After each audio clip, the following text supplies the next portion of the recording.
السلام علیکم ورحمۃ اللہ وبرکاتہ۔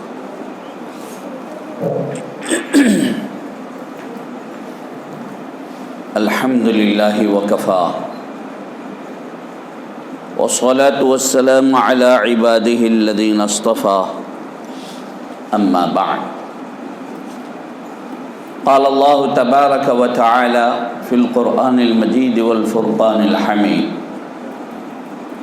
اعوذ باللہ من الشیطان الرجیم، بسم اللہ الرحمن الرحیم، لقد كان لكم في رسول الله أسوة حسنة، صدق الله العظيم وصدق رسوله النبي الأمين الكريم، وقال جل وعلا في عظمة حبيبه،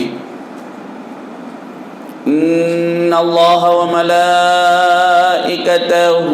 يصلون على النبي يا أيها الذين آمنوا صلوا عليه وسلموا تسليما، اللهم صل على سيدنا محمد وعلى آله وأصحابه أفضل صلواتك وعدد معلوماتك وبارك وسلم۔ قابل احترام صدر محترم و بانی محفل و علماء کرام، حاضرین مجلس، عزیز طلباء اور پس پردہ سننے والی میری ماؤں بہنوں، یہ اللہ کا کرم ہے کہ اللہ رب العزت نے ہم کو اپنے محسن اعظم رسول اکرم نبی محتشم صلی اللہ علیہ وسلم کے فضائل، ان کے مناقب سننے اور سنانے کا موقع عنایت فرمایا۔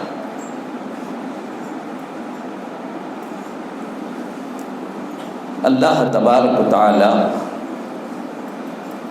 حضور اکرم صلی اللہ علیہ وسلم کی فضیلت اور آپ کے مناقب، آپ کا مقام و مرتبہ قرآن مجید میں واضح انداز میں بیان کیا ہے۔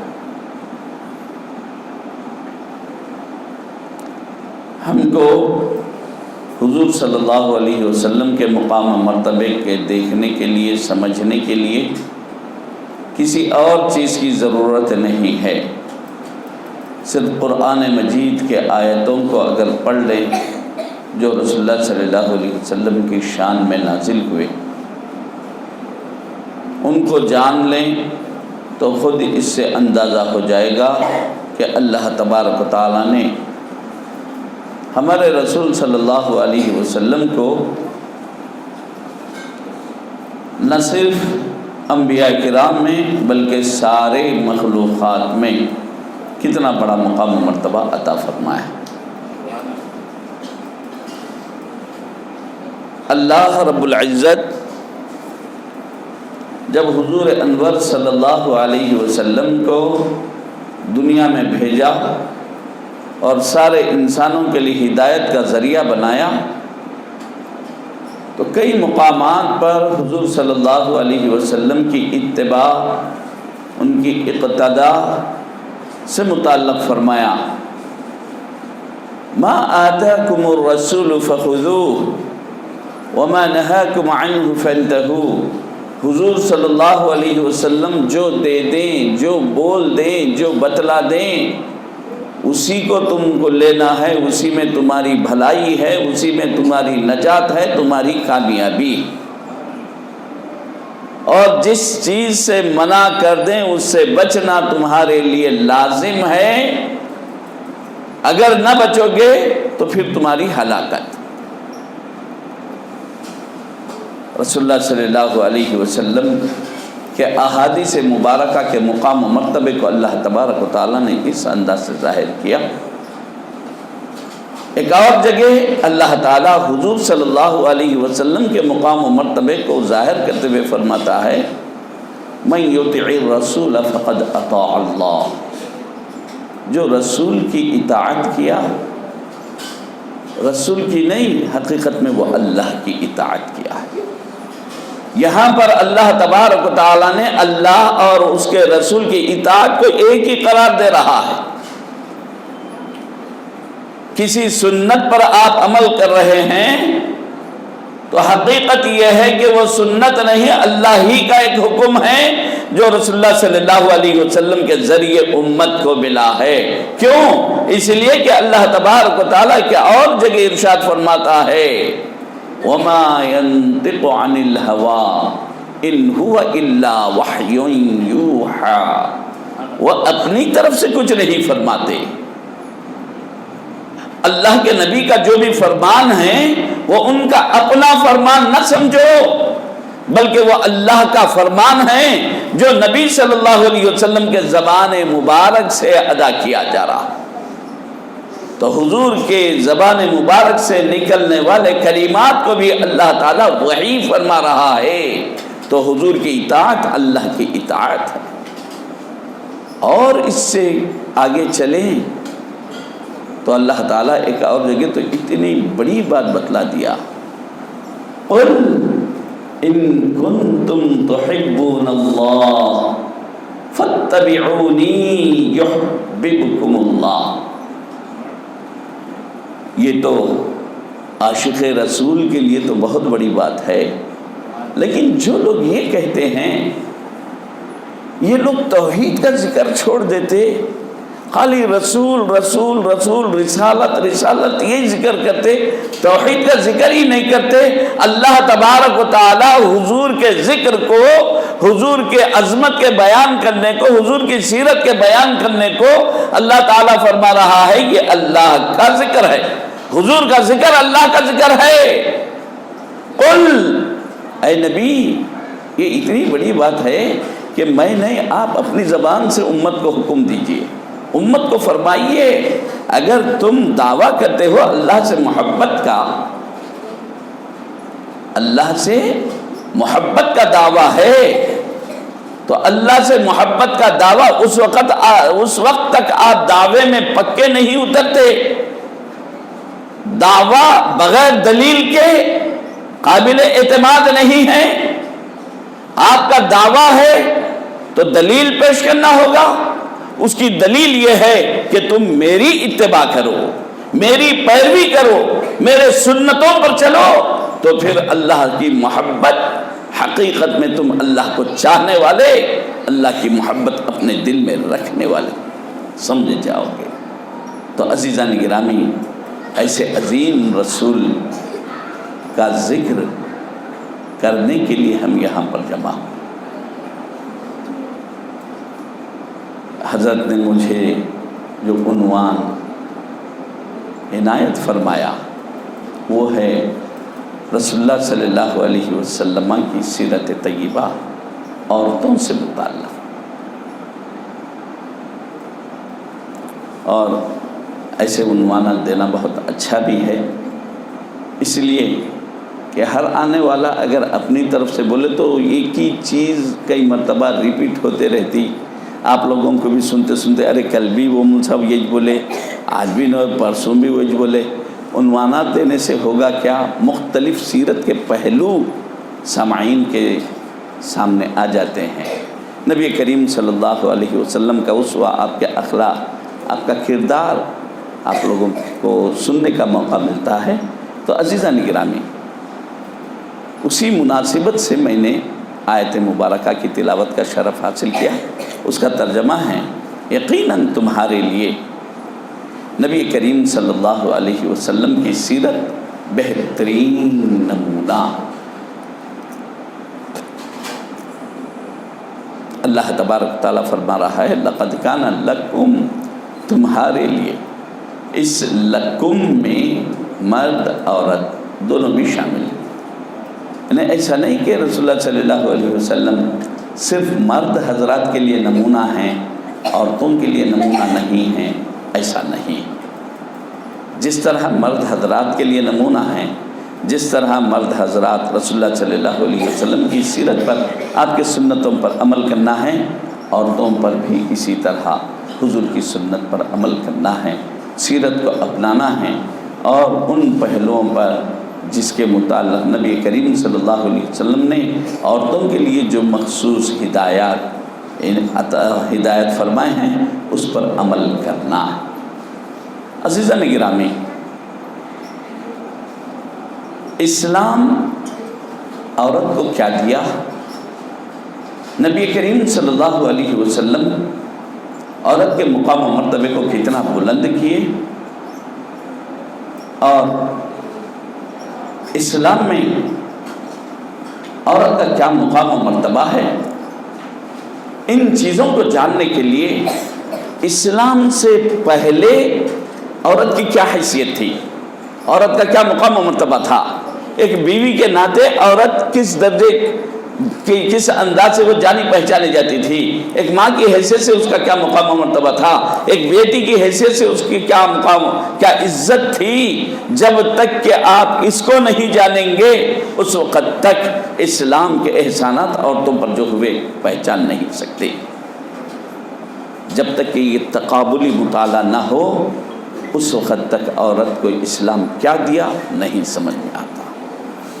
آج اسی مطالعے کی کمی کی وجہ سے لوگ یہ سمجھتے ہیں کہ اسلام نے عورتوں پر زیادتی کیا ہے، مرد حضرات تو آزاد پھریں اور عورت کو برقعے کے اندر، گھر کے اندر قید و بند کر دیا ہے۔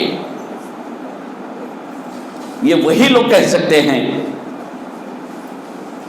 جن کو ان کے مذہب میں بھی عورت کا کیا مقام و مرتبہ تھا نہیں معلوم۔ یاد رکھیں، ساری دنیا میں آج کی جو زندگی ہے، چاہے مرد کی زندگی ہو یا عورت کی، یہ اردو میں ایک محاورہ ہے، شتر بے مہار، بغیر نکیل کے جیسا اونٹ چلے جا رہا ہے، کوئی روکنے والا، کوئی پکڑنے والا نہیں، بس ایک جانور ہے، جدھر جو گلی میں سمجھ میں آیا چلے جا رہا، جس راستے پہ اس کو سمجھ میں آیا چلے جا رہا۔ ہماری زندگی اس وقت ایسے گزر رہی، چاہے مرد ہو یا عورت، نہ وہ ماں باپ کے حکم کے تابع ہیں، نہ وہ ماں باپ کی بات کو سنتے ہیں، نہ وہ کسی مذہب کے تابع ہیں، نہ اپنے رسول کے، اپنے آقا کی بات کو مانتے ہیں، نہ وہ اللہ کے حکم پر عمل کرتے ہیں۔ سمجھ میں آ گیا کچھ کر لیے، نہیں سمجھ میں آیا مشکل دکھا، سب چھوڑ چھوڑا کر آگے نکل گئے۔ اس وقت دنیا کے لوگوں کی زندگی اس انداز سے گزر رہی ہے، خاص طور پر موجودہ حالات میں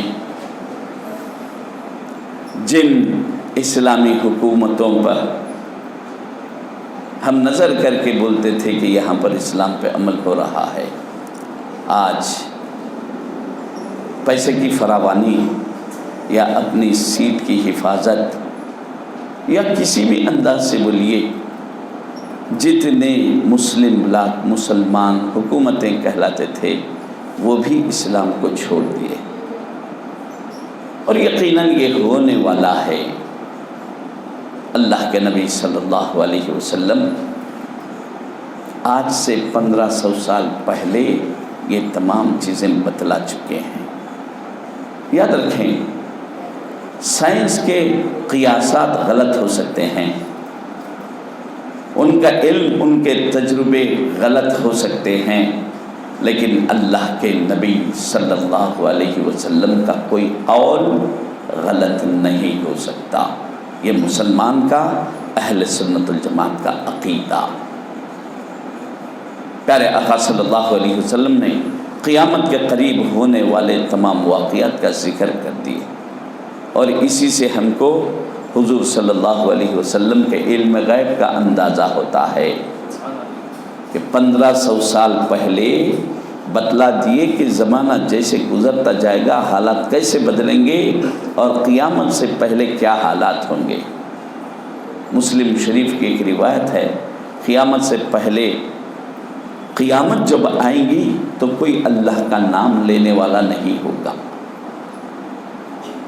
پھر یہ پورے مسلمان کیا کافر بن جائیں گے، مشرک بن جائیں گے، کیا ہوں گے؟ بولے نہیں.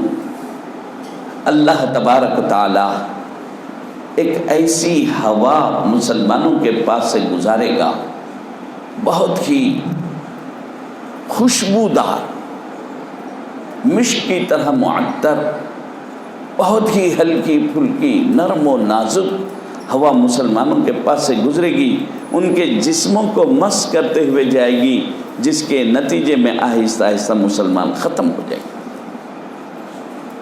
مسلمان دنیا میں ختم ہو جائیں گے، کوئی اللہ کا نام لینے والا، کوئی مسلمان دنیا میں نہیں رہے گا. تو اس کے بعد اللہ تعالیٰ قیامت نازل فرمائے گا، سور پھونکنے کا حکم دے گا، اور یہ ہونے والا ہے.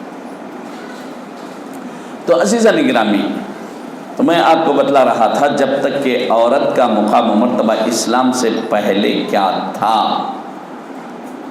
یہ آپ کو نہ معلوم ہو تو اسلام عورت کو کیا دیا نہیں سمجھ میں آتا. اسلام سے پہلے عربستان میں عورت کا مقام و مرتبہ، اس کی حیثیت اپنی پیر کی جوتی سے بڑھ کے نہیں تھی. بچی پیدا ہوتی، جیسا کہ آج ہمارے اخباروں میں ہم پڑھتے رہتے ہیں، زیادہ تر غیر مسلموں میں یہ چیزیں ہیں، لیکن آہستہ آہستہ مسلمانوں میں بھی آ رہے ہیں. جامعہ نظامیہ جو پورے ہندوستان کا مرکز ہے، فتووں کے لیے مختلف قسم کے لوگ آتے ہیں، تو اندازہ ہو رہا کہ مسلمانوں کی بھی سوچ کتنی بدل گئی ہے. یہاں پر عربستان میں اس زمانے میں جب بچی پیدا ہوتی تو مارے شرم کے بچی کے باپ کا چہرہ جھک جاتا تھا. کیوں؟ بچی ہوئی. وہ سوچتے رہتا تھا کہ اب اس کو کیسا ختم کرنا. تو عرب کے دستور کے بارے میں اللہ تبارک و تعالیٰ قرآن مجید میں بچیوں کے ساتھ کیا ظلم کرتے تھے وہ لوگ، اللہ تعالیٰ قرآن میں بتلاتا ہے. وَإِذَا الْمَوْءُودَةُ سُئِلَتْ بِأَيِّ ذَنبٍ قُتِلَتْ، زندہ دفن کی جانے والی بچی سے پوچھا جائے گا، اے بچی بتا تیرا کیا قصور ہے؟ بچی کا پیدا کرنا، بچے کا پیدا کرنا، ماں کے پیٹ میں بچہ بنانا، بچی بنانا، یہ تو اللہ کا کام ہے. بچی نے یہ مطالبہ نہیں کیا تھا کہ اے اللہ میں بچی بننا چاہتی ہوں، نہیں، بلکہ بچی کا دینے والا، بچے کا دینے والا یہ اللہ تعالیٰ ہے. تو اللہ تعالیٰ نے یہ بتلا دیا کہ عورتوں پر کیسے ظلم ہوتا تھا. ابھی وہ دنیا کو دیکھ بھی نہیں پا سکتی تھی، دنیا کے بہاروں سے لطف اندوز نہیں ہو سکتی تھی، دنیا میں وہ اپنے خوشیوں کو حاصل بھی نہیں کرتی تھی کہ اس کو زندہ درگور کر دیا جاتا تھا، زندہ گاڑ دیا جاتا تھا. یہ عورت پر ہونے والا ظلم ہے. اور اللہ تبارک و تعالیٰ نے مرد آدمی کو نکاح کا اختیار دیا. جہاں پر اللہ مرد کو 4 عورتوں سے نکاح کرنے کی متعلق حکم دیا، وہیں پر یہ بھی فرما دیا فَإِن لَمْ تَعْدِلُوا فَوَاحِدَةٌ. یاد رکھو عدل و انصاف بہت بڑی چیز ہے. اگر تم عدل نہیں کر سکتے، 2 عورتوں کے درمیان تم انصاف نہیں کر سکتے، تو تم دوسری شادی پر غور بھی نہ کرو، اپنے ذہن میں بھی وہ بات نہ لاؤ، تم ایک ہی پر اکتفا کرو. احادیث مبارکہ میں ہے کہ اگر کوئی آدمی 2 شادیاں کر لے اور ان دونوں کے ساتھ انصاف نہ کرے، دونوں کے حقوق کو ادا نہ کرے، تو قیامت کے دن جب اس کو میدان محشر میں لایا جائے گا تو اس کے جسم کا ایک حصہ گرا ہوا رہے گا. جس طرح فالج زدہ آدمی کا ایک حصہ گر جاتا ہے، وہ معذور ہو جاتا، چل نہیں سکتا، اس طرح معذور پیش کیا جائے گا حالانکہ دنیا میں وہ معذور نہیں تھا۔ تو وہاں پر اللہ تبارک و تعالی لوگوں کے سامنے ظاہر کر دے گا کہ اے لوگوں، تم اس کو دیکھتے تھے دنیا میں تو شان کے ساتھ اکڑ کے چلتا تھا، لیکن یہ وہ شخص تھا جو اپنی 2 بیویوں میں انصاف نہیں کر سکا۔ آج انصاف نہ کرنے کا نتیجہ یہ ہے۔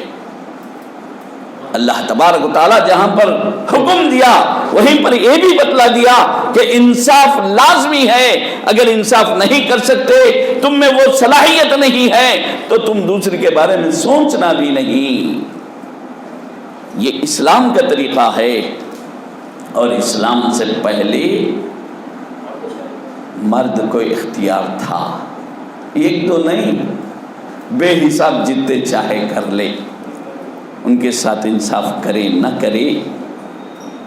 کوئی عورت اپنا حق جتا نہیں سکتی تھی، لیکن اللہ تبارک و تعالیٰ نے عورت کو بھی حقوق دیا ہے، اور وہ اپنے حق مانگ سکتی ہے، حق جتا کر لے سکتی ہے۔ اور یہاں پر ہندوستان میں کیا تھا عورت کا مقام و مرتبہ؟ آج جو لوگ اپنی حیثیت، اپنے مذہب میں عورت کا کیا مقام و مرتبہ ہے وہ نہیں جانتے، اپنے مذہب کے بارے میں وہ نہیں جانتے، لیکن اسلام پر حملہ کرنے کے لیے تیار ہیں۔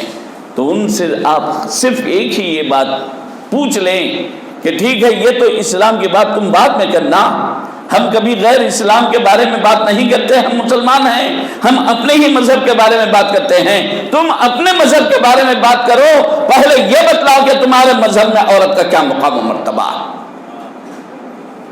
ارے تمہارے پاس تو یہ ہے کہ اگر شوہر مر جائے، چاہے اس کی بیوی جوان ہو، بوڑھی ہو، بچی ہو، شوہر کے ساتھ اس کی چتا میں چلی جانا ہے، یہ تو تمہارا مذہب تھا۔ اس سے آزاد کرانے والا کون سا مذہب ہے؟ عورت کو حیات دینے والا کون سا مذہب ہے؟ عورت کو اس کا حق دینے والا، اس کی زندگی آگ کے نظر نہ کرنے والا مذہب اگر ہے تو صرف اسلام ہے۔ اسلام جب ہندوستان میں آیا تو اسلام نے ایسے غیر ناجائز اور ظلم کے جو ان کے اصول تھے، ایک پر ظلم کرنے کے جو اصول ان کا مذہبی طریقہ تھا، اسلام نے اس کو روکا، ستی کے طریقے کو روکا۔ یہ اسلام کی دین ہے، اسلام کا احسان ہے۔ تو عزیزان گرامی، جو لوگ اسلام کے بارے میں بات کرتے ہیں، پہلے ان سے یہ سوال کرو اس بارے میں تمہارا مذہب کیا کہتا ہے۔ آج طلاق کے نام پر مسلمانوں کے قانون میں مداخلت کی کوشش کی جا رہی ہے۔ یہ تو اکا دکا واقعہ ہوتا ہے۔ وہ لوگوں کے اندازے اور مردم شماری کے اعتبار سے مسلمان ہندوستان میں 20% ہیں، تو آپ کو 20% کی فکر لگی ہوئی ہے۔ 80% جو ہندو ہیں ان پر جو ظلم ہو رہا ہے، ان کے عورتوں پر جو ظلم ہو رہا ہے، تو اس کے بارے میں پہلے قانون بناؤ۔ آئے دن اخباروں میں بات آتی ہے، فلاں کو 2 بچیاں ہوئے، تیسری بچی ہوئی جلا دیا، بچی کو زندہ گاڑ دیا۔ تو یہ جو اسلام سے پہلے 1500 سال پہلے جو واقعات ہے آج بھی وہی ہو رہے ہیں۔ تو بتلاؤ، عورت کو آزادی کس نے دی؟ اسلام دیا یا کوئی اور مذہب؟ آج یہ لوگ آزادی کا نام لے رہے ہیں تو ان کو آزادی کی فکر دینے والا اسلام ہے، ان کے ذہن میں یہ خیالت ڈالنے والا اسلام ہے کہ اسلام میں جو آزادی عورت کو ہے کسی اور مذہب میں وہ آزادی نہیں۔ تو عزیزان گرامی، لیکن یاد رکھیں، عورتوں کو بھی جیسا کہ میں نے ابتدا میں بتلایا، جس طرح نبی کریم صلی اللہ علیہ وسلم مرد حضرات کے لیے اسوہ ہیں، عورتوں کے لیے بھی نمونہ ہے۔ عورتوں کے ساتھ رسول اللہ صلی اللہ علیہ وسلم کا طریقہ کار کیا تھا؟ وہ طریقہ اگر ہم اپنائیں تو ایک عورت یعنی شوہر اپنی بیوی کے ساتھ کیسے رہنا، باپ اپنی بیٹی کے ساتھ کیسے رہنا، اپنی ماں کے ساتھ کیسے رہنا، بھائی اپنے بہن کے ساتھ کیسے زندگی گزارنا، یہ تمام چیزیں اسلام میں ہیں، کسی اور مذہب میں نہیں ہیں۔ نبی کریم صلی اللہ علیہ وسلم والد کی حیثیت سے اپنے بچوں کی پرورش کی، تو بچیوں کو بھی باپ کی محبت کیا ہوتی، رسول اللہ صلی اللہ علیہ وسلم امت کو تعلیم دیے کہ دیکھو جب تم کو بچیاں ہو تو اس طریقے سے ان کے ساتھ معاملہ کرو، تمہارے عورتیں ہو تو ان کے ساتھ یہ معاملہ کرو، تمہاری ماں ہو تو ان کے ساتھ یہ معاملہ کرو۔ ہر ایک کے حقوق کو اللہ کے نبی صلی اللہ علیہ وسلم نے دیا، نہ صرف یہ بلکہ پڑوس میں اگر کوئی عورتیں ہو اور ان کو کوئی پوچھنے والا نہ ہو، کبھی کبھی ایسا ہوتا ہے موجودہ دور میں بچے ہیں باہر چلے گئے، ایک زمانہ تھا ہم سنتے تھے کہ امریکہ میں ایسا ہوتا ہے کہ بوڑھے ماں باپ کو لے جا کے اولڈ ایج ہوم میں ڈال دیتے ہیں، اور وہ چیز آج ہمارے حیدرآباد میں آ رہا ہے مزاج ماحول۔ اللہ تعالیٰ ہم کو اسے محفوظ رکھے کہ ایسی جان گرامی ماں باپ کا کیا مقام و مرتبہ ہے، ان کی خدمت سے کیا چیز حاصل ہونے والی ہے، اللہ کے نبی صلی اللہ علیہ وسلم نے بتلایا۔ تو ایک مرتبہ کا واقعہ ہے، پڑوس کے ساتھ ہم کو کیسے رہنا ہے، جیسے کہ ابھی بتلایا، اب کوئی بھی نہیں ہے گھر میں تو بازو والے تو خیال کرنا ہی پڑتا ہے، اور پڑوسی اللہ تبارک و تعالیٰ نے ان کو حق شفاء عطا فرمایا، بہت بڑا مقام ہے پڑوسی کا۔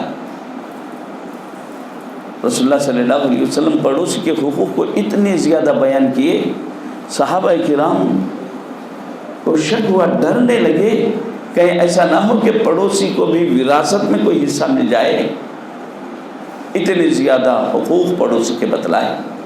اور اگر کوئی بازو گھر بک رہا ہے تو سب سے زیادہ حق اس کے پڑوسی کو ہوتا ہے، پڑوسی اگر لینے والا ہے تو آپ غیر کو بیچ نہیں سکتے، اگر پڑوسی انٹرسٹڈ ہے آپ دوسرے کو بیچ دیے، شریعت میں بھی یہ حکم ہے کہ وہ عدالت میں جا کر عدالت سے قاضی کے ذریعے فیصلہ کر کے آپ کے گھر کو لے سکتا ہے، اتنا حق پڑوسی کو حاصل ہے۔ ایک واقعہ یقیناً اس سے ہم کو اندازہ ہوتا ہے کہ رسول اللہ صلی اللہ علیہ وسلم کتنے بلند معیار پر تھے اخلاق کے۔ رسول اللہ صلی اللہ علیہ وسلم کی مکی زندگی مصیبتوں پریشانوں میں گھری ہوئی تھی۔ رسول اللہ صلی اللہ علیہ وسلم جب سے لوگوں میں اسلام کی دعوت دینے لگے، خود رشتہ دار دشمن بن گئے تھے۔ حضور صلی اللہ علیہ وسلم کی ایک پڑوسن تھی، جب اس کو معلوم ہوا کہ یہ ان کے مذہب کے خلاف بولتے ہیں، ان کے بتوں کے خلاف بولتے ہیں، تو وہ عرب کے لوگ کہتے تھے کہ کوئی مسلمان ہوتا تو یہ صابی ہو گیا، صابی کا مطلب بے دین، یعنی اس کا سابقہ دین یہ چھوڑ دیا۔ تو وہ عورت کو بھی یہ بات پہنچی کہ یہ لوگوں کو ایک نئے دین کی طرف دعوت دے رہے ہیں، تو اس کو غصہ آنے لگا۔ وہ عورت تھی، لڑ تو نہیں سکتی تھی، جو لوگ لڑ سکتے تھے وہ لوگ مختلف انداز سے رسول اللہ صلی اللہ علیہ وسلم کو، صحابہ کرام کو تکالیف دیتے تھے۔ تو وہ عورت کا معاملہ، روز کا معمول یہ تھا کہ دن بھر کا گھر کا آنگن کا جو کچرا نکلتا سب جمع کرتی، جب رسول اللہ صلی اللہ علیہ وسلم فجر کے وقت نماز کے لیے بیت اللہ میں جاتے تو اس وقت پورا کچرا اٹھا کر حضور صلی اللہ علیہ وسلم کے اوپر ڈال دیتی۔ ایک دن، 2 دن، 3 دن، اگر ہم جیسے کوئی ہو تو ایک دن خاموش ہوتے، دوسرے دن تو بولتے کیا نہیں دکھ رہا، میں تیرے کو کیا کرا، تیسرے دن تو استین چڑھا کے لڑنے چلے جاتے۔ لیکن پیارے آقا صلی اللہ علیہ وسلم اس کچرے کو اپنے کپڑوں سے جھاڑتے صاف کرتے اور اس کے ہدایت کے لیے دعا کرتے. ادھر کپڑوں سے کچرے کو صاف کر رہے ہیں، اللہ تبارک و تعالیٰ ادھر اس کے دل کو صاف کرتے جا رہے ہیں. کچھ دن ہوئے، اس کے بعد کچرا ڈالنا بند ہو گیا. ایک دن 2 دن دیکھے، تیسرے دن بھی کچرا نہیں پڑا، تو آپ اپنے معمولات سے فارغ ہو کر اس کے گھر پہنچے. گھر دستک دیے، اندر گئے تو اکیلی عورت ہے، بوڑھی، اوڑی ہوئی ہے، کونے میں پڑی ہوئی ہے، کانپ رہی ہے، طبیعت خراب ہے. کوئی پوچھنے والا نہیں، کوئی پرسان حال نہیں، اس کو کچھ لا کے دینے والا، پیٹ کی آگ، بھوک کی آگ کو بجھانے والا کوئی نہیں ہے. ایسے میں پیارے آقا صلی اللہ علیہ وسلم پہنچے، خیر خیریت پوچھے. جب پتہ چلا کہ بیمار ہے تو فوراً گھر گئے، کچھ اس کے لیے کھانا تیار کیا، لا کر پہلے کھانا کھلائے. کھانا کھائی، کچھ ہوش میں آئی تو آنکھ کھول کر دیکھنے لگی، آخر اتنا مہربان 3 دن سے کوئی میری خیریت لینے والا نہیں آیا. آخر یہ کون شخص ہے جو میری خیریت لینے کے لیے آیا؟ آخر یہ کون ہے جو میرے بھوک میں کھانے کے اسباب کو مہیا کیا؟ آخر یہ کون ہے؟ اللہ کس کو بھیجا ہے؟ جب آنکھ کھول کر دیکھنے لگی تو سامنے وہی ذات ہے جن کے اوپر وہ کچرا ڈالا کرتی تھی. اندازہ لگائیے اب اس کے دل پر کیا گزرا ہوگا. بہت پریشان ہو گئی، ہیبت کھا گئی. لیکن یہ احسان دیکھ کر کہ آخر جس کے بارے میں میں سوچتی تھی کہ یہ بے دین ہے، یہ فلاں ہے، یہ ایسا ہے، لیکن اس کا عمل، اس کا طریقہ، یہ تو بالکل میرے سوچ کے خلاف ہے. میں نے کبھی اس ذات کے بارے میں یہ نہیں سوچ سکی کہ یہ میرے خبر گیری کے لیے، خیر خیریت معلوم کرنے کے لیے میرے گھر آئے گا. بہت شرمندہ ہونے لگی. تو نبی کریم صلی اللہ علیہ وسلم اس کی شرمندگی کو دور کرنے کے لیے آر نہیں دلائے، بلکہ ادھر کے ادھر کے بات کیے اور کہنے لگے کہ اگر تم کو کوئی تکلیف ہو، اگر تم کو کوئی تکلیف ہو، کوئی بیماری ہو، تو میں تمہارے بازو پڑوس ہوں، مجھے خبر کر دینا، اطلاع دے دینا، میں تمہارے لیے 24 گھنٹے حاضر. دیکھیے، ایک تو یہ کہ پہلے کام کر دیے، اس کے بعد پھر پیشکش کر رہے ہیں کہ تمہاری خدمت کے لیے جب بولے میں حاضر ہوں، رات نہیں، دن نہیں، تم کو جب بھی کسی چیز کی ضرورت پڑے مجھ کو یاد کر لینا. یہ نبی کریم صلی اللہ علیہ وسلم کے زبان مبارک سے نکلے ہوئے کلمات تھے، لیکن یہ کلمات اس کے دل پر اثر کیے. وہ سوچنے لگی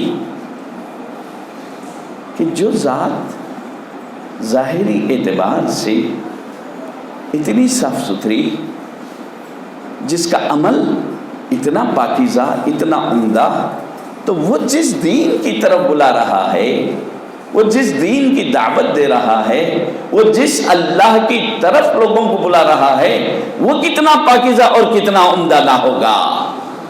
یہ خیال دل میں آیا اور رسول اللہ صلی اللہ علیہ وسلم کے وہاں سے اٹھنے سے پہلے وہ کلمہ شہادت اور اللہ کی گواہی دیتی، اشہد ان لا الہ الا اللہ و اشہد انک رسول اللہ. تو عزیزان گرامی، پیارے آقا صلی اللہ علیہ وسلم کا معاملہ عورتوں کے ساتھ اتنا زبردست تھا. آج اگر ہم حضور صلی اللہ علیہ وسلم کی سیرت ہی کو اپنا لیں، عورتوں کے ساتھ جو معاملہ حضور صلی اللہ علیہ وسلم نے کیا، اپنے ازواج مطہرات کے ساتھ جو معاملہ کیا، ہم اپنے بیویوں کے ساتھ اس طریقے سے پیش آئیں. رسول اللہ صلی اللہ علیہ وسلم اپنے بیٹیوں کے ساتھ کیسے رہے، اگر ہم اپنے بیٹیوں کے ساتھ اس طریقے سے ان سنتوں کو زندہ کرتے ہوئے ان کے ساتھ پیش آئیں، تو یاد رکھیں کہ اسلام انہی اخلاق کی وجہ سے ساری دنیا میں آج بھی پھیل سکتا ہے. اسلام کو ہم عمل نہ کر کے سنتوں پر عمل نہ کر کے، سنتوں کو زندہ نہ کر کے اسلام کو پھیلنے سے روک دیا اور اسلام کو سکیڑ رہے۔ اسلام ساری دنیا میں پھیلا ہے تو مسلمانوں کے عمل کی وجہ سے، مسلمانوں کے اخلاق کی وجہ سے، ان کے کردار کی وجہ سے پھیلا ہے، اور آج بھی ہندوستان سے زیادہ یورپ اور افریقہ کے ملکوں میں مسلمان ہو رہی ہیں، تو 80% مسلمان ہونے والوں میں عورتیں، اور اس کی وجہ یہ ہے کہ جب عورتوں پر ظلم ہو رہا ہے، عورتوں پر سب سے زیادہ ظلم کرسچینٹی میں ہوتا ہے۔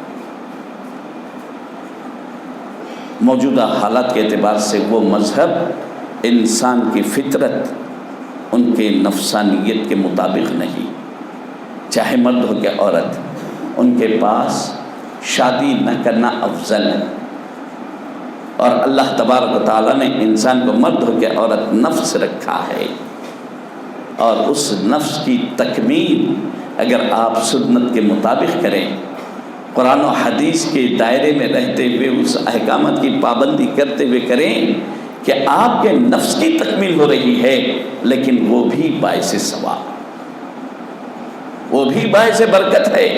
خواہشات ہمارے پورے ہو رہے ہیں، لیکن اللہ تبارک و تعالیٰ اس کا بھی ثواب دے رہا ہے۔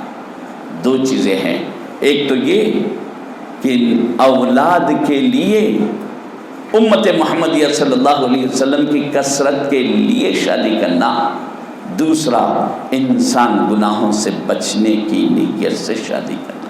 اس نیت سے شادی کرو تو پھر تمہاری شادی بھی عبادت ہے، عورت کے قریب جانا بھی عبادت ہے۔ تو عزیزان گرامی، اللہ تبارک و تعالیٰ نے اسلام میں جو عورت کا مقام رکھا ہے، کسی اور مذہب میں وہ عورت کا مقام نہیں ہے۔ اور عملی طور پر ایسا نہیں کہ اسلام بتلا دیا، اس پہ عمل ہو سکتا کیا کہ رسول اللہ صلی اللہ علیہ وسلم اور صحابہ کرام پریکٹیکل لائف میں عمل کر کے بتلا دیے کہ یہ خالی بیان کرنا نہیں ہے، عملاً بھی یہ ممکن ہے اور اس پہ عمل ہو سکتا ہے۔ رسول اللہ صلی اللہ علیہ وسلم بی بی فاطمہ کی شادی کی، کتنی شادی تھی؟ کیا یہ آج ممکن نہیں ہے؟ بالکل ممکن ہے۔ یہ اس وقت ممکن ہے جبکہ نوجوان ہمت کرے، آگے بڑھے۔ یہاں کے ہمارے جو عورتوں کے اندر جو خرافات پائے جا رہے ہیں، ان کو ترک کر کے آپ آگے بڑھیں، برابر ہو سکتا ہے۔ جامعہ نظامیہ کے ایک سپوت مفتی مخدوم بیگ صاحب رحمۃ اللہ علیہ کے ایک بھائی تھے، بڑے رازدار بیگ صاحب، ان کو 3 یا 4 بیٹے تھے۔ ان کے شادی کا طریقہ یہ تھا، بچوں کے جاتے دیکھتے بچی پسند آئی، بچے کو لے جاتے، گھر میں نکاح پڑھا لیتے، اس کے بعد دوسرے دن ولیمے کا اعلان، ختم۔ 4 بچوں کی شادی انہوں نے ایسے ہی کی۔ ہو سکتا ہے آج مسجد میں نکاح کرو، لوگ نکاح تو کر رہے ہیں، اس کے بعد 9 بجے دھوم دھڑاکے کے ساتھ ہزاروں لاکھوں روپے خرچہ کر کے شادی خانے کو آ رہا۔ اس کا نام مسجد میں نکاح کرنا نہیں ہے۔ مسجد میں نکاح کرنے کا مطلب یہ ہے کہ نکاح کو آسان کرو، تم پر بھی کوئی مصیبت تکلیف نہ آئے اور نہ بچی والوں پر کوئی پریشانی اور آفت آئے۔ دونوں کو بچانے کے لیے اس کی تاکید کی گئی، صرف دکھاوے کے لیے نہیں۔ مسجد میں نکاح کرے اور باہر کیا کر رہے؟ تو عزیزان گرامی، خاص طور پر نوجوان بچے رسول اللہ صلی اللہ علیہ وسلم کے سیرت کے ایک پہلو کو لے کر اگر اس پر عمل کرتے جائیں، ایک سنت پر آپ عمل کیجئے، عمل کرتے رہیے، تھوڑی دنوں کے بعد آپ کو یعنی وہ ہماری زندگی کا ایک حصہ بن جائے گا۔ پھر اور ایک سنت لیجئے، اس پر عمل کرتے جائیے، دیکھیے کہ 1 مہینہ 2 مہینے کے اندر آپ سینکڑوں سنتوں پر عمل کرنے والے ہو جاتے ہیں، اپنی زندگی کے چال کو بدل سکتے ہیں، اپنا انداز بدل سکتا ہے، اور دیکھے آپ سنتوں کے عامل بھی بن جاتے ہیں اور ہر کام میں آپ کو ثواب بھی ملتا رہتا ہے۔ تو عزیزان گرامی، اس کی طرف توجہ دیں۔ میں ہمارے صدر صاحب سے کئی دنوں سے ایک بات آ رہی ہے، یہاں پر زیادہ تر نوجوان اور سرپرست لوگ ہیں، بڑے بوڑھے حضرات، کہ آج جامعہ نظامیہ میں خاص طور پر 3-4 سال سے جو مسائل آ رہے ہیں، جو جھگڑے طلاق کے یا وراثت کے، 95 بلکہ 99% بول سکتے ہیں اس وقت، طلاق یا وراثت، اس کے بارے میں شاید یہ میری سوچ ہے، اگر آپ لوگوں کو پسند آئے تو اس کو عام کیجئے اور اس کو عملی جامہ پہنانے کی کوشش کیجئے۔ آج ہمارا یہ معمول ہے کہ ہم کوئی کمپنی میں کسی آدمی کو کام کرنے کے لیے لیتے ہیں تو اس کو ایکسپیرینس پوچھتے، کتنے سال کا ایکسپیرینس ہے، کون سی کمپنی میں کام کیے، اگر ایکسپیرینس نہیں ہے تو اس کو بولتے ہیں فلاں جگہ جا کر 3 مہینے آپ ٹریننگ کر کے آئیے۔ ٹیچر اگر رکھنا ہے تو ڈی ایڈ ہے نہیں ہے، بی ایڈ ہے نہیں ہے، بی ایڈ بھی ہیں 2 سال تک حالانکہ پڑھے، ٹریننگ کا کورس کیے، اس کے باوجود پوچھتے کس کی اسکول میں پڑھائے ہیں کیا، ایکسپیرینس ہے، ایکسپیرینس ہے تو ان کو تنخواہ زیادہ دے کے لیتے ہیں۔ کیوں؟ بچوں کی زندگی کا معاملہ ہے، خاص طور پر ٹیچر جتنے اچھے خیالات کا، جتنے اچھے ذہن کا ہوتا ہے، اپنے آنے والے نسل کو وہ ذہن دیتا ہے۔ بچوں کے ذہن کو بنانے میں ٹیچر کا جتنا زیادہ رول ہے اپنے ماں باپ کا بھی نہیں، اتنا بڑا رول ہے۔ تو کیوں؟ اس کی زندگی کے لیے، جب ہم اس کی زندگی کے بارے میں اچھے اسکول کو سلیکٹ کر رہے ہیں، اچھے ٹیچر کو سلیکٹ کر رہے ہیں، اب جب کہ ایک بچہ ایک بچی شادی ہونے کو جا رہی ہے، ان کو ابھی کوئی ایکسپیرینس نہیں ہے، کہیں ٹریننگ بھی نہیں لیے، اس کے بعد کی زندگی کیسے گزارنا ان کو نہیں معلوم، تو ایسی صورت میں بڑوں کی ذمہ داری ہوتی ہے، بڑوں کا کام ہوتا ہے کہ ان کو اس فیلڈ میں لانے سے پہلے، ان کو عملی زندگی میں ڈھکیلنے سے پہلے ان کو بتلا دیا جائے کہ اب تم شادی کرنے جا رہے ہیں، اس کے بعد کہ یہ ذمہ داریاں ہیں، یہ چیزیں تم پر لازم ہوتے، تم اب تک آزاد پھرتے رہے، لیکن اب شادی کرنے کے بعد تم بندھے گئے، دونوں کو ملا کر گیٹھی ڈال دی گئی، اب تم وقت کے پابند ہونا پڑے گا۔ ادھر دلہے والے اپنے بچے کو تعلیم دیں، تربیت کریں، دلہن والے اپنی بچی کو سمجھائیں کہ تم ایک نئے گھر میں جا رہے ہیں، وہاں کا ماحول الگ ہو سکتا ہے، وہاں کے کھانے پینے کے طریقے الگ ہو سکتے ہیں، ٹائم بدل سکتا ہے، اس طرح ان کی کاؤنسلنگ کریں۔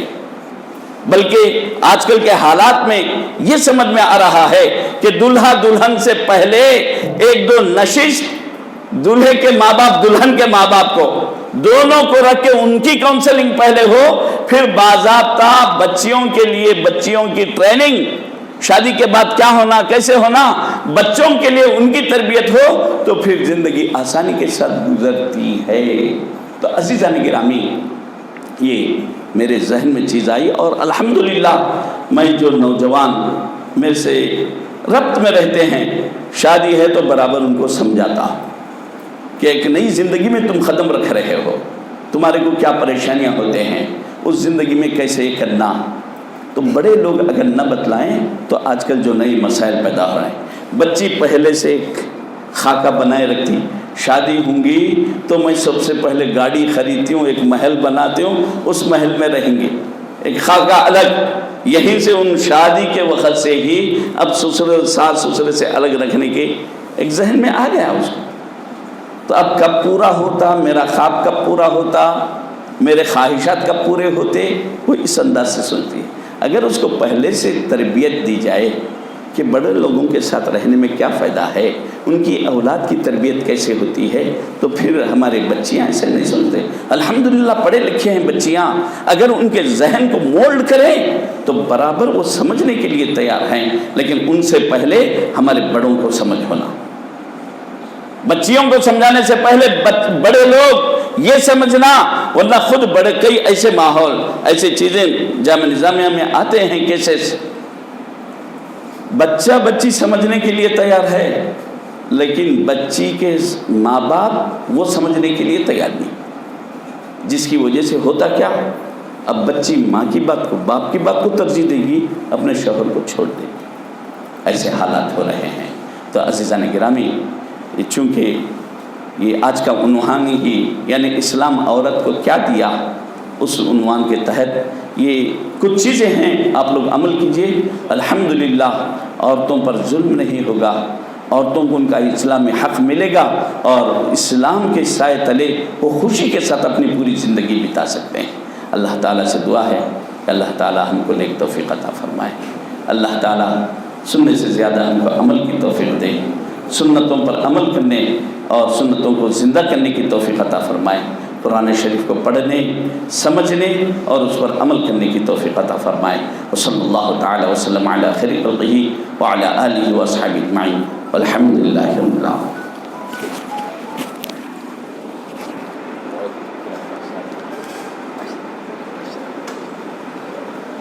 عزیزان محترم، ابھی آپ حضرت مولانا ڈاکٹر شیخ عبدالغفور صاحب شیخ التجوید جامعہ نظامیہ سے بڑا ہی بصیرت افروز خطاب سن رہے تھے، اور آپ کی نصیحتوں پر بالخصوص نوجوانوں کو عمل کی ضرورت ہے۔ جیسا مولانا نے کہا کہ شادی سے پہلے لڑکوں اور لڑکیوں خاندانوں کی کاؤنسلنگ ہو، اور اس ضمن میں ہمارے صاحبزادے ڈاکٹر حافظ خلیل اللہ بشیر اویس صاحب نے النکاح من سنتی کی کتاب لکھی تھی۔ الحمدللہ ہماری بچے بچی کی ہر شادی میں وہ کتاب ہم سب مہمانوں کو تقسیم کی، جو بھی چاہیں لے سکتے ہیں اس کو، اور ضرورت اس بات کی ہے، ہمارے نوجوان بچوں کو بہت کچھ سیکھنا ہے۔ جوڑے کی رقم لینا یاد رہتا ہے، گاڑی ہونا، گھر ہونا، خوبصورت ہونا، گوری ہونا، کم عمر ہونا، لیکن بچوں کو یہ نہیں سکھاتے کہ یہ ایک وقت میں طلاق دینا کیا قصہ ہے۔ آج دنیا ہم پر ہنس رہی ہے، مولانا کی بات سے میں 100% متفق۔ جاہل لوگوں نے مسائل ایسے کھڑے کر دیے، آج دنیا مسلمانوں پر ہنس رہی ہے۔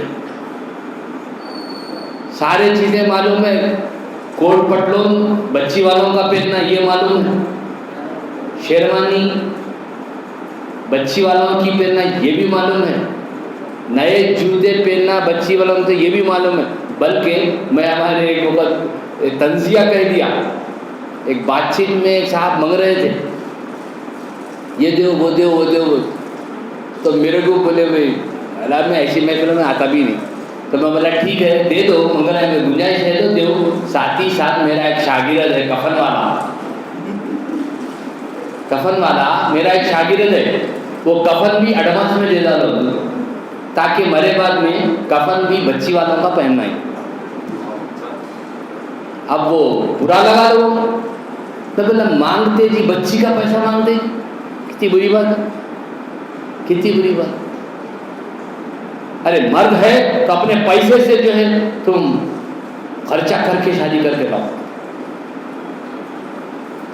ہمیں بدلنے کی ضرورت ہے۔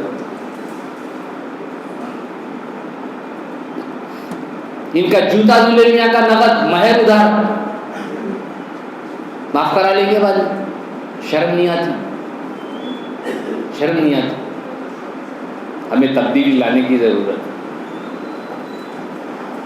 خالی دلہے میاں کا ہار جاتا ہے ہزاروں روپے کے باجے کے ساتھ، یہ کیا بری بات ہے۔ بلکہ میلاد النبی بھی مناتے ہیں تو پٹاخے مار کے مناتے ہیں۔ اب شکر ہے بولنے کا فائدہ ہو رہا ہے، الحمدللہ اللہ ذالک، اللہم لک الحمد و لک الشکر۔ ورنہ ہم دیکھتے تھے کچھ سال پہلے بھی پٹاخے مارے جاتے تھے۔ میلاد النبی کی رات آتی ہے تو 12 بجے اب رات شروع ہوتی ہے، اب گاڑیوں پہ گھر گھر، اور بڑے بڑے گاڑیاں لوگوں کی نیند حرام کرتے ہیں، مگر اب کم ہو رہا ہے۔ لیکن ہم کو چاہیے کہ میلاد پاک کو سرکار کے سچے غلام بننے کی ضرورت ہے، سچے غلام۔ ہاں آپ خوشی منانے کی مکمل اجازت ہے، مگر اس خوشی میں دوسرے کو تکلیف نہ ہو، حلال کمائی کا ہو۔ چندے کے ڈبے لے کے ٹھہر جائیں گے روڈوں پہ، کیا بولے تو میلاد منا رہے ہیں، 11ویں منا رہے ہیں، پلانے پیر ایک لقمہ ان کے والد بغیر اجازت سیب کھا لیے تھے جو بہتے آیا، اگرچہ وہ جنگل کی جس کا کوئی مالک نہ ہو جائز ہے، لیکن ایک سیب معاف کرانے کی خاطر آپ اپنے جن کے گھر ہے جا کر معافی چاہتے ہیں۔ جب انہوں نے شرط رکھی کہ میری بیٹی کی شادی کرنا جب تک میں سیب معاف نہیں کرتا، تو آپ نے ان کے بیٹی کی شادی بھی کی۔ یہ ہمارے اخلاق کے کردار، معاشرہ جب تک درست نہ ہو، ہم آدمی بیمار ہے، ٹائیفائڈ ہے، یہ ہے، اس کو بریانی کھلاتے کیا؟ نہیں کھلاتے، اور مضر ہے، اس کو ہے تو نعمت یہ۔ ہمیں اپنے معاشرے کو، سرکار دو عالم صلی اللہ علیہ وسلم کی میلاد منا رہے ہیں، کس کی منا رہے ہیں؟ جنہوں نے دنیا کے دستور کی کائنات کا رخ بدل ڈالا۔ ہم ان کے نام لیوا ہو کر، ہم ان کے غلام ہو کر، ہمیں کیسی زندگی گزارنی چاہیے؟ اسراف کے بارے میں فضول خرچی اتنی ہو گئی ہماری، قرضوں میں زندگی گزر رہی، لیکن پھر بھی فضول خرچی ہوئی۔ اللہ نے قرآن پاک میں فرما دیا، ان المبذرین کانوا اخوان الشیاطین، فضول خرچی کرنے والے شیطان کے بھائی ہیں۔ آپ کو خود پیسے کی ضرورت پڑے گی، کل غریبوں کو پڑے گی۔ رشتہ دار آپ کے پاس غریب، کون سا خاندان ایسا ہے بتائیے جہاں غریب نہیں ہے؟ میں اگر شادی منا کر جو پٹاخے مار رہا ہوں 50,000 روپے کے، میری خوشی کروں اور کسی کا دل دکھ جائے تو وہ خوشی نہیں، بربادی ہے۔ ہمیں سوچنے سمجھنے بدلنے کی، آپ بولیں گے بھائی ہم کیسے بدلیں گے؟ کیسے بدلیں؟ بدل سکتے ہیں ہم کو، اگر سچا سرکار کے سچے غلام ہونے کا ناطہ ہے، رشتہ ہے، تو ہمیں اپنے کم سے کم اپنے ماحول کو بدل کے ایک سبق تو دے سکتے۔ تو انشاءاللہ تعالی کل ہمارا پروگرام ہوگا، مولانا حسیب الدین نقشبندی منظر صاحب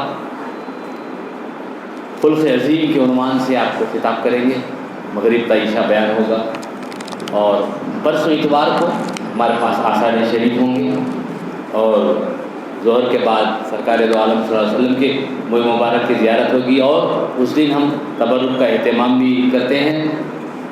سرکار دو عالم صلی اللہ علیہ وسلم کی یاد میں تبرک کا اہتمام کرتے ہیں۔ آپ کے تبرک کو ہم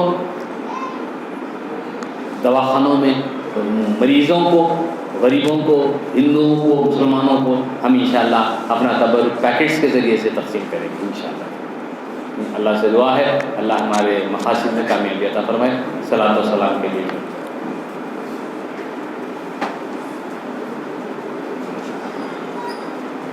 صلی اللہ علی محمد صلی اللہ علیہ وسلم۔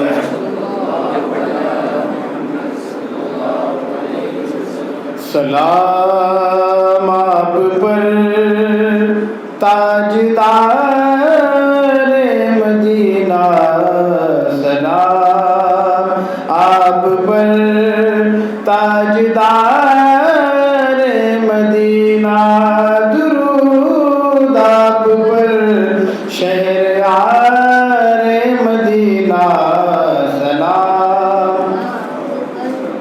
تاجدار مدینہ، سلام آپ پر تاجدار مدینہ، درود آپ پر شہریار مدینہ، سلام آپ پر تاجدار مدینہ۔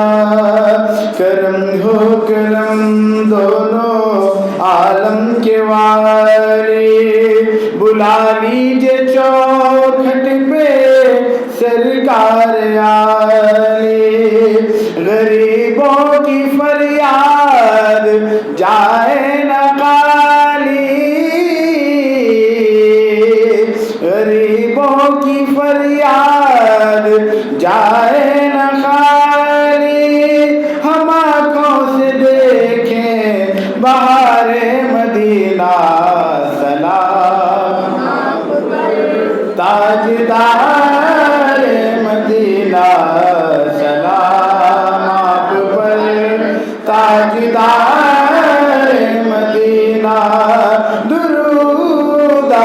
پر شہریار مدینہ سلام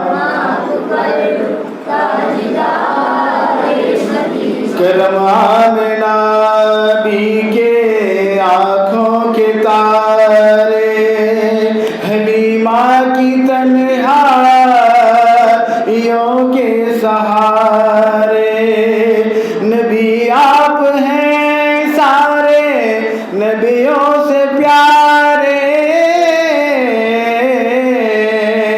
نبی آپ ہیں سارے نبیوں سے پیارے فدا آپ پر اعتبار مدینہ سلام تاجدار مدینہ سلام آپ پر تاجدار مدینہ درود آپ پر شہریار مدینہ سلام آپ پر تاجدار مدینہ. فاتحہ.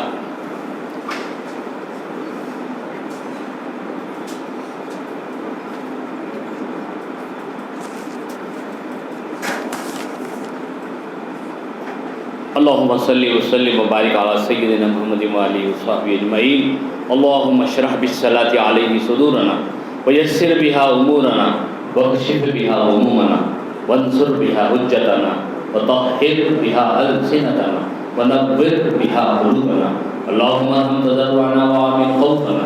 اللهم لا تدع لنا ذنبا إلا غفرته ولا هما إلا فرجته ولا دينا إلا قضيته ولا حاجة من حوائج الدنيا والآخرة إلا قضيتها ويسرتها يا رب العالمين يا أكرم الأكرمين. آمين بجاہ طه و یاسین والحمد للہ رب العالمین. اذان ہوگی.